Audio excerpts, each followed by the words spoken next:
കോട്ടയം ജില്ലയിലെ കുമ്മനം ഗ്രാമത്തിൽ ഇളങ്കാവ് ക്ഷേത്രത്തിന് സമീപമുള്ള വെള്ളാവള്ളിയിൽ തറവാട്ടിൽ അഡ്വക്കേറ്റ് വി.കെ. രാമകൃഷ്ണപിള്ളയുടെയും പാറുക്കുട്ടിയമ്മയുടെയും 8 മക്കളിൽ 4ാമനായി ജനിച്ച കുമ്മനം ഇപ്പോൾ വളരെ സിമ്പിളാണ്.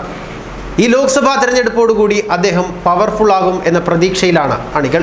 ക്ലാസ്സിൽ നിന്ന് മാസിലേക്ക് വളർന്ന ഒരു നേതാവ്, സത്യസന്ധവും സുതാര്യവും ആത്മാർത്ഥവുമായ ജനസേവനത്തിലൂടെ മനുഷ്യത്വമുള്ളവരുടെ മനസ്സിൽ പറിച്ചു മാറ്റാനാകാത്ത തരത്തിൽ വേരോട്ടം നടത്തിയ സ്ഥിതപ്രജ്ഞൻ, തൻ്റെ ഓരോ പ്രവൃത്തിയിലും ആത്മാർത്ഥതയുടെ അടയാളപ്പെടുത്തൽ നടത്തുന്ന ജനസേവകൻ, മാതൃകകൾ അന്യം നിന്നു പോകുന്ന കാലത്ത് എല്ലാം സമാജത്തിനായി സമർപ്പിച്ച് സർവ്വജനതയിലും സമദൃഷ്ടി പടർത്തുന്ന സംഘാടകൻ എന്ന നിലയിലെല്ലാം അദ്ദേഹം ഇന്ന് വിശേഷിക്കപ്പെടുന്നുണ്ട്. ഈ ഗുണങ്ങളെല്ലാം കൊണ്ടാണ് തിരുവനന്തപുരം മണ്ഡലത്തിൽ സിറ്റിംഗ് MP-യായ കോൺഗ്രസിൻ്റെ ശശി തരൂരിനെ തറപറ്റിക്കാൻ BJP ഈ തുറുപ്പ് ചീട്ടിനെ പുറത്തിറക്കുന്നതും.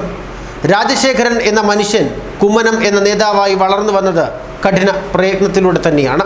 രാജശേഖരനിലെ പൊതുപ്രവർത്തനത്തെ ഉണർത്തിയെടുത്തത് കുമ്മനം ഗ്രാമത്തിലെ NSS ഹൈസ്കൂളാണ്. കുമ്മനം നായർ സമാജം സ്കൂൾ NSS ഏറ്റെടുത്തതുമായി ബന്ധപ്പെട്ട് നടന്ന ചടങ്ങിൽ സംഘാടകനായി പ്രവർത്തിച്ചത് രാജശേഖരൻ എന്ന വിദ്യാർത്ഥിയായിരുന്നു.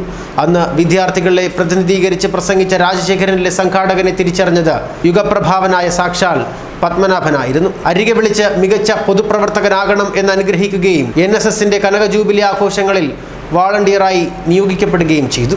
അന്ന് നൽകിയ ആ അനുഗ്രഹം വെറുതെ ആയില്ല. ആ വിദ്യാർത്ഥി ഇന്ന് കുമ്മനം രാജശേഖരൻ എന്ന വർത്തമാനകാല രാഷ്ട്രീയത്തിലെ ശ്രദ്ധേയനായ നേതാവായി മാറിയിരിക്കുകയാണ്.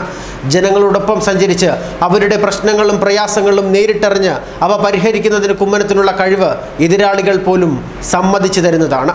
ദീപികയിൽ സബ് എഡിറ്ററായി ജോലി ആരംഭിച്ച കുമ്മനം ഔദ്യോഗിക ജീവിതം ആരംഭിച്ചത് കേരളദേശം, കേരളഭൂഷണം, കേരളധ്വനി, രാഷ്ട്രവാർത്ത എന്നീ പത്രങ്ങളിലും പ്രവർത്തിച്ചുകൊണ്ടായിരുന്നു. ജന്മഭൂമിയുടെ എഡിറ്റർ, മാനേജിംഗ് ഡയറക്ടർ, ചെയർമാൻ തുടങ്ങിയ പല ചുമതലകളും വഹിച്ചു. ഫുഡ് കോർപ്പറേഷൻ ഓഫ് ഇന്ത്യയിൽ ജോലി ലഭിച്ചതോടെ പത്രപ്രവർത്തനത്തിന് താൽക്കാലിക അവധി നൽകി. വിശ്വ ഹിന്ദു പരിഷത്തിന്റെ പ്രവർത്തനങ്ങളിൽ ആകൃഷ്ടനായി ആ ധർമ്മധാരയ്ക്കൊപ്പം ചേർന്ന കുമ്മനം രാജശേഖരൻ 1982 സന്യാസി ശ്രേഷ്ഠ രുടെ നേതൃത്വത്തിൽ നടന്ന സമന്വയ പദയാത്രയിലും 1983 നടന്ന വിശാല ഹിന്ദു സമ്മേളനത്തിലും പാലിയം വിളംബരത്തിലും ഗീതാഞ്ജന യജ്ഞങ്ങളിലും ഒട്ടനവധി ധർമ്മ ജാഗരണ പ്രവർത്തനങ്ങളിലും സംയോജകനായും സംഘാടകനായുമൊക്കെ നിറഞ്ഞു നിന്നു.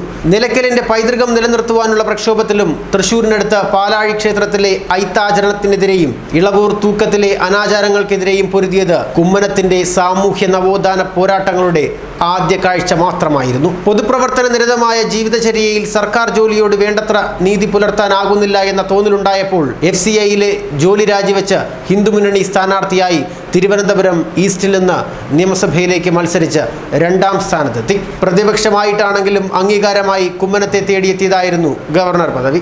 സാമൂഹിക, രാഷ്ട്രീയ, സാംസ്കാരിക, ധാർമ്മിക മേഖലകളിൽ നിന്ന് ആരംഭിച്ച ജീവിതാനുഭവങ്ങളുമായിട്ടാണ് കുമ്മനം മിസോറാമിൽ വണ്ടി കയറിയത്. ജനങ്ങളെ കേൾക്കുന്നതിനോ അവരുടെ പരാതികൾ പരിഹരിക്കുന്നതിനോ പ്രോട്ടോകോൾ തടസ്സമാകരുത് എന്ന നിബന്ധനയുണ്ടായിരുന്ന കുമ്മനം പൊതുപരിപാടികളെ പദവികളുടെ അലങ്കാരമില്ലാതെ ജനങ്ങളിൽ ഒരാളായി മാറി നിൽക്കുകയായിരുന്നു. ഏൽപ്പിച്ച എല്ലാ ഉത്തരവാദിത്വവും ഭാഗികമായി പൂർത്തിയാക്കി ഗവർണർ സ്ഥാനത്ത് നിന്ന് നിറഞ്ഞ സംതൃപ്തിയോടെ പടിയിറങ്ങിയത് അദ്ദേഹം തിരുവനന്തപുരത്ത് മത്സരിക്കാനായിരുന്നു. തിരുവനന്തപുരത്തെ പത്മനാഭന്റെ മണ്ണിൽ വിജയം വരിക്കാൻ കുമ്മനം രാജശേഖരൻ ഇറങ്ങിക്കഴിഞ്ഞു. മാസല്ല, കൊലമാസായി. ന്യൂസ് ഡെസ്ക് മലയാളി വാർത്ത.